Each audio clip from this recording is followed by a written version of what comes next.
നമസ്കാരം, എല്ലാവർക്കും ലെറ്റ് അക്കാദമിയുടെ പുതിയൊരു വീഡിയോയിലേക്ക് സ്വാഗതം. ഇന്നത്തെ വീഡിയോയിൽ നമ്മൾ പരിശോധിക്കുന്നത് വയർമാൻ്റെ എഴുത്തു പരീക്ഷയും അതേപോലെ പ്രാക്ടിക്കൽ പരീക്ഷയും ജയിച്ച ആളുകൾക്ക് എങ്ങനെയാണ് ഇനി വയർമാൻ ലൈസൻസ് അല്ലെങ്കിൽ പെർമിറ്റ് ലഭിക്കുന്നത് എന്നുള്ളതാണ് നമ്മൾ ഇന്നത്തെ വീഡിയോയിൽ പരിശോധിക്കുന്നത്. അപ്പോൾ 12/10/2023 വയർമാൻ ലൈസൻസ് പരീക്ഷയുടെ പ്രാക്ടിക്കൽ പരീക്ഷ റിസൾട്ട് വന്നിട്ടുണ്ട്. അപ്പോൾ അതെല്ലാം എഴുത്തു പരീക്ഷയും പ്രാക്ടിക്കൽ പരീക്ഷയും ജയിച്ച ഉടനെ തന്നെ നമുക്ക് ലൈസൻസ് ലഭിക്കില്ല. അതിനുശേഷം എല്ലാ ജില്ലാ ഇലക്ട്രിക്കൽ ഇൻസ്പെക്ടറേറ്റ് കേന്ദ്രങ്ങളിലും ഒരു ദിവസത്തെ സേഫ്റ്റി ക്ലാസ്സുകൾ അല്ലെങ്കിൽ ഒരു പരിശീലന ക്ലാസ്സുകൾ നടത്തുന്നതാണ്. അപ്പോൾ അതിൽ തിയറി പ്രാക്ടിക്കൽ പരീക്ഷ ജയിച്ച എല്ലാവരും തന്നെ ആ സേഫ്റ്റി ക്ലാസ്സിൽ പങ്കെടുക്കണം. അപ്പോൾ പങ്കെടുത്ത ആളുകൾക്ക് അവിടുന്ന് ഒരു സർട്ടിഫിക്കറ്റ് നൽകുന്നതാണ്. ആ പരിശീലന ക്ലാസ്സിൽ അല്ലെങ്കിൽ സേഫ്റ്റി ക്ലാസ്സിൽ അവർ പങ്കെടുത്തു എന്ന് പറഞ്ഞതിന് ശേഷം. അപ്പോൾ അതിൻ്റെ അറിയിപ്പുകൾ പത്രങ്ങളിലൂടെയും അല്ലെങ്കിൽ ഇൻസ്പെക്ടറേറ്റ് വഴിയും ലഭിക്കുന്നതാണ്. അപ്പോൾ അത് റിസൾട്ട് വന്നതിന് ശേഷം ഏകദേശം 1 മാസം അല്ലെങ്കിൽ 2 മാസം കൊണ്ടൊക്കെ സാധാരണ രീതിയിൽ ട്രെയിനിങ് ക്ലാസ്സുകൾ അല്ലെങ്കിൽ സേഫ്റ്റി ക്ലാസ്സുകൾ നടത്തുന്നതാണ്. അപ്പോൾ ആ ക്ലാസ്സിൽ പങ്കെടുത്തതിന് ശേഷം അതിൻ്റെ സർട്ടിഫിക്കറ്റ് കൂടി ലഭിച്ചതിന് ശേഷമാണ് നമ്മൾ വയർമാൻ ലൈസൻസിന് അല്ലെങ്കിൽ പെർമിറ്റിന് അപേക്ഷ നൽകേണ്ടത്. അപ്പോൾ അപേക്ഷ ഏത് രീതിയിലാണ് അല്ലെങ്കിൽ അതിൻ്റെ ഒപ്പം ഏതൊക്കെ രേഖകളാണ് സബ്മിറ്റ് ചെയ്യേണ്ടത് എന്നുള്ളതാണ് നമ്മൾ പരിശോധിക്കുന്നത്. അപ്പോൾ നമ്മൾ അതിൻ്റെ കൂട്ടത്തിൽ വെക്കേണ്ടത് ആദ്യം അപേക്ഷ വെക്കണം. അപ്പോൾ അപേക്ഷയിൽ ആദ്യം പ്രേക്ഷിതം എന്നുള്ളത് എഴുതുക. പ്രേക്ഷിതം എന്നുള്ളത് എഴുതിയതിന് ശേഷം നിങ്ങളുടെ പേര്, അഡ്രസ്സുകൾ, പോസ്റ്റ് ഓഫീസ്, പിൻകോഡ്, അത്രയും കാര്യങ്ങൾ അതിൽ എഴുതുക. അതിൻ്റെ തൊട്ട് താഴെ സ്വീകർത്താവ് എന്നുള്ളിടത്ത് ഇത് secretary, Kerala state electricity licensing board, chief electrical inspector, housing board building, Shantinagar, Thiruvananthapuram, pin code 69501 എന്നൊരു വിലാസം വേണം സ്വീകർത്താവ് എന്നുള്ള ഭാഗങ്ങളിൽ എഴുതാൻ. പിന്നെ അതിന് ശേഷം വിഷയം ഇലക്ട്രിക്കൽ വയർമാൻ ലൈസൻസ് അല്ലെങ്കിൽ പെർമിറ്റ് ലഭിക്കുന്നത് സംബന്ധിച്ച് എന്നുള്ള വിഷയം എഴുതുക. അതിൻ്റെ താഴെ സർ. അതിൻ്റെ താഴെ സാർ എന്ന് എഴുതിയതിന് ശേഷം അതിൻ്റെ താഴെ എഴുതുക Kerala state electricity licensing board 2022 വിജ്ഞാപന പ്രകാരം നടത്തിയ electrical wireman licence theory practical പരീക്ഷ ഇന്ന ഹാൾ ടിക്കറ്റ്, നിങ്ങൾ ഹാൾ ടിക്കറ്റ് നമ്പർ അവിടെ എഴുതുക. ഹാൾ ടിക്കറ്റ് നമ്പർ പ്രകാരം വിജയിച്ച ആളാണ് ഞാൻ. ഇൻസ്പെക്ടറേറ്റ് കേന്ദ്രങ്ങളിൽ നടത്തിയ ഏകദിന സേഫ്റ്റി ക്ലാസ്സുകളിലും പങ്കെടുത്തു. വയർമാൻ ലൈസൻസ് പെർമിറ്റ് ലഭിക്കുന്നതിന് ആവശ്യമായ എല്ലാ രേഖകളും ഇതോടൊപ്പം സമർപ്പിക്കുന്നു.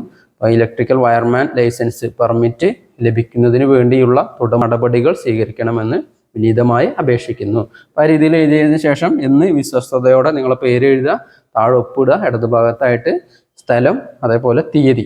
അത്രയും രീതിയിൽ വേണം നമ്മൾ അപേക്ഷകൾ സമർപ്പിക്കാൻ. ഇപ്പോൾ എല്ലാവർക്കും ക്ലിയർ ആയെന്ന് കരുതുന്നു. രണ്ടാമത് വേണ്ടത് ഫോട്ടോ. ഇതിൽ നമ്മൾ ഫോട്ടോ ആഡ് ചെയ്യണം. 2 ഫോട്ടോ ആണ് വേണ്ടത്. പാസ്പോർട്ട് സൈസ് ഫോട്ടോയാണ് ഇതിൽ അറ്റാച്ച് ചെയ്യേണ്ടത്. അപ്പോൾ അതേപോലെ അത് ഗസറ്റഡ് ഓഫീസറെ കൊണ്ട് അറ്റസ്റ്റ് ചെയ്തതിന് ശേഷമാണ് നമ്മൾ ഇതിൽ ആഡ് ചെയ്യാൻ അല്ലെങ്കിൽ ഒപ്പം കൊടുക്കാൻ. അതേപോലെ തന്നെ അടുത്തതാണ് ഒപ്പ്. 2 ഒപ്പ് വേണം. ഒപ്പ് ഒരു വെള്ള പേപ്പറിൽ നിങ്ങൾ ഒപ്പിട്ടതിന് ശേഷം, ഒപ്പ് ഇടുന്നത് ഗസറ്റ് ഓഫീസറെ മുമ്പിൽ വെച്ചാണ് ഒപ്പിടേണ്ടത്. ഒപ്പിട്ടതിന് ശേഷം ആ ഒപ്പ് ഗസറ്റഡ് ഓഫീസർ അറ്റസ്റ്റ് ചെയ്തതിന് ശേഷം അതുകൂടി ഇതിൽ ഉൾപ്പെടുത്തണം. അതേപോലെ 4-മത്താണ് SSLC സർട്ടിഫിക്കറ്റ്. SSLC സർട്ടിഫിക്കറ്റിൻ്റെ കോപ്പി അതും ഗസറ്റഡ് ഓഫീസർ അറ്റസ്റ്റ് ചെയ്തത് വേണം ഇതിനോടൊപ്പം വെക്കാൻ. അതേപോലെ തന്നെ നമ്മളെ സർട്ടിഫിക്കറ്റ്.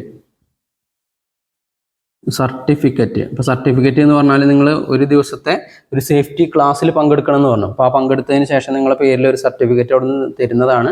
അപ്പോൾ ആ സർട്ടിഫിക്കറ്റ് കൂടി ഇതിൽ അറ്റാച്ച് ചെയ്യണം. അല്ലെങ്കിൽ 32 രൂപയുടെ സ്റ്റാമ്പ് ഒട്ടിച്ച ഒരു പോസ്റ്റൽ കവർ. 32 രൂപയുടെ സ്റ്റാമ്പ് ഒട്ടിച്ച ഒരു പോസ്റ്റൽ കവർ കൂടി അതിൽ ആഡ് ചെയ്യണം. ആ കവറിൻ്റെ മുകളിൽ നിങ്ങളെ പേര്, അഡ്രസ്സുകൾ, കവർ വെക്കാതിരിക്കാൻ ശ്രദ്ധിക്കുക. നിങ്ങളെ ലൈസൻസിങ് ബോർഡിൽ നിന്നും നിങ്ങൾ അഡ്രസ്സിലേക്ക് നൽകുന്നതിന് വേണ്ടിയിട്ടാണ് ഈ കവർ നമ്മൾ കൂട്ടത്തിൽ വെക്കേണ്ടത്.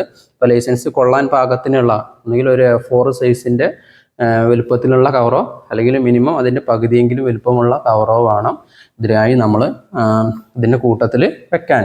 പിന്നെ അതിന് ശേഷം വേണ്ടത് 885 രൂപയുടെ ചലാന് അടച്ചതിൻ്റെ ഒറിജിനൽ റെസിപ്റ്റ് ജനസേവന ഫ്രണ്ട്സ് കേന്ദ്രങ്ങളിലോ അല്ലെങ്കിൽ ട്രഷറികളിലോ 885 രൂപ അടച്ചതിൻ്റെ ചലാൻ്റെ ഒറിജിനൽ റെസിപ്റ്റ് കൂടി ഇതിൽ നമ്മൾ ആഡ് ചെയ്യേണ്ടതാണ്. അതേപോലെ 8-മത്താണ് ഹാൾ ടിക്കറ്റ്.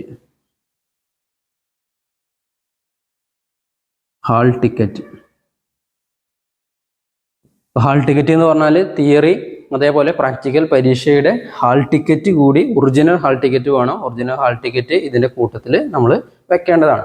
ഇത്രയും രേഖകൾ നമ്മൾ സമർപ്പിക്കണം. ഒന്നുകൂടി പറയാം. ഒരു വെള്ള പേപ്പറിൽ എഴുതിയ അപേക്ഷ, 2 പാസ്പോർട്ട് സൈസ് ഫോട്ടോ അറ്റസ്റ്റ് ചെയ്തത്, 2 ഒപ്പ് അറ്റസ്റ്റ് ചെയ്തത്, SSLC സർട്ടിഫിക്കറ്റിൻ്റെ കോപ്പി അറ്റസ്റ്റ് ചെയ്തത്, അതേപോലെ ഏകദിന സേഫ്റ്റി ക്ലാസ്സിൽ ലഭിച്ച സർട്ടിഫിക്കറ്റ്, 32 രൂപയുടെ തപാൽ കവറ്, അതേപോലെ തന്നെ 885 രൂപയുടെ ചലാന്, അതേപോലെ തന്നെ 2 ഹാൾ ടിക്കറ്റുകളുടെയും ഒറിജിനൽ ഇതിൻ്റെ കൂട്ടത്തിൽ വെക്കണം. ഇത്രയും രേഖകളുമായിട്ട് വേണം നമ്മൾ അപേക്ഷ സമർപ്പിക്കാൻ. അപേക്ഷ സമർപ്പിക്കേണ്ട അഡ്രസ്സ് ഞാൻ ഇവിടെ പറയാം. Vice secretary, Kerala state electricity licensing board, care of chief electrical inspector, housing board building, Shantinagar, Thiruvananthapuram. അതിൽ 69501 എന്നുള്ള പിൻകോഡ് വെച്ചതിന് ശേഷം വേണം അപേക്ഷകൾ കൊടുക്കാൻ.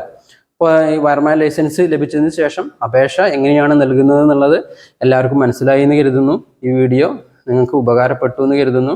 അപ്പോൾ നിങ്ങൾക്ക് ഈ വീഡിയോ ഇഷ്ടപ്പെട്ടാൽ ഇത് നിങ്ങളുടെ മറ്റു കൂട്ടുകാരിലേക്ക് ഷെയർ ചെയ്യാനും ഇതുപോലുള്ള കൂടുതൽ വീഡിയോകൾ ലഭിക്കുന്നതിന് ഞങ്ങളുടെ ചാനൽ സബ്സ്ക്രൈബ് ചെയ്യാനും ശ്രദ്ധിക്കുമല്ലോ.